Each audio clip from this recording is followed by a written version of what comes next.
I'm in a spot right now, there's a bunch of food plots around me, and I'm going to talk about food plot strategy now.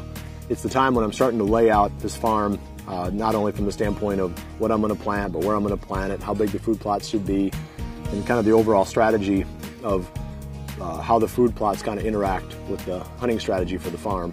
So come along with me. I'm going to take a little walk down here and bring you up to speed on some of the things that I look for when I'm planning out my food plots. I get a lot of questions through the website on the Ask Winke part of the website. One of the questions I get a lot has to do with small food plots and what to plant. And I try to make it as simple as I can. And the same advice that I give on somebody planting 1 acre applies to my farm where I'm planting, multiple acres. And that is, you want to have something for the deer for the whole year. The ideal situation is you've got the good spring, summer, and fall food plot, which in my case I like to have clover to fill that niche.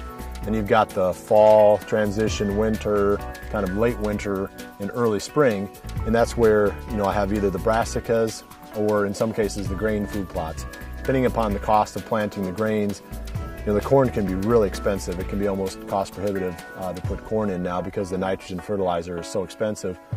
And beans are a good alternative there.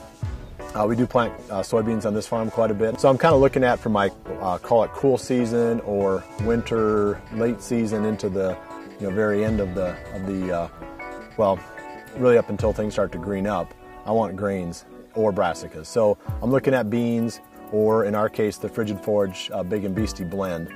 And the brassicas do really well late season. Once they get a few frosts on them, really some hard frosts, the deer really are attracted to them. The chemical composition of the plant changes and it becomes more palatable to the deer. And not only do they eat the leaves real aggressively, but they'll also dig up the bulbs. So it serves a really good purpose, produces an awful lot of forage on a fairly small acreage. So if you're looking at a 1 acre food plot, which is a question I get over and over and over, what do I plant in my 1 acre food plot? I always keep it real simple, put half of it into clover, half of it into brassicas. So in the case of working with the Frigid Forage, we're looking at the Trophy Clover blend on half and the Big and Beastie on the other half. Go 2 years like that and then rotate it. It's not good to go past a couple of years with the brassicas. So every 2 years, just cycle it. Split the field in half and then rotate them. And that works pretty well for a small plot because you're not going to put corn or beans into a half an acre or even in some cases a 1 acre food plot if there's a lot of deer around, because they'll wipe you out during the summer and there won't be very much left to use during the hunting season or to carry over into the late season when the deer might need it to help them through the winter.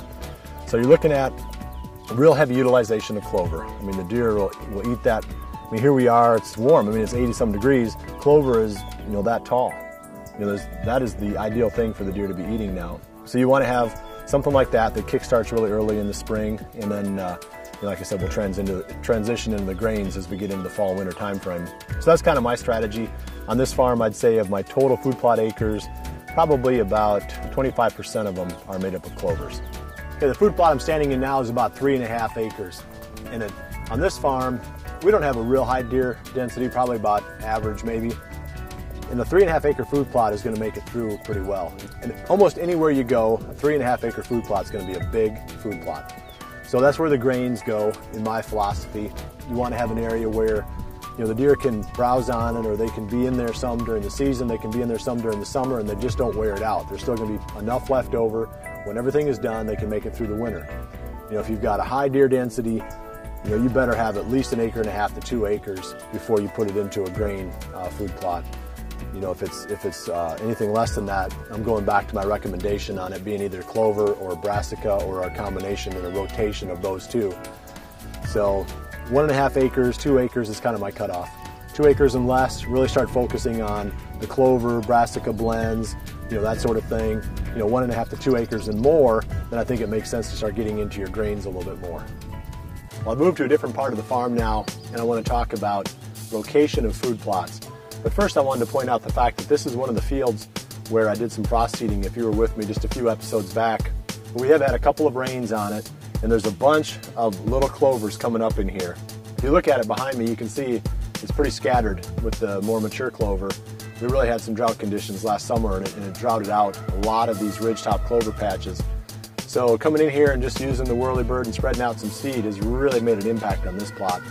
So this one's going to populate itself back again, and it'll be a prime spot.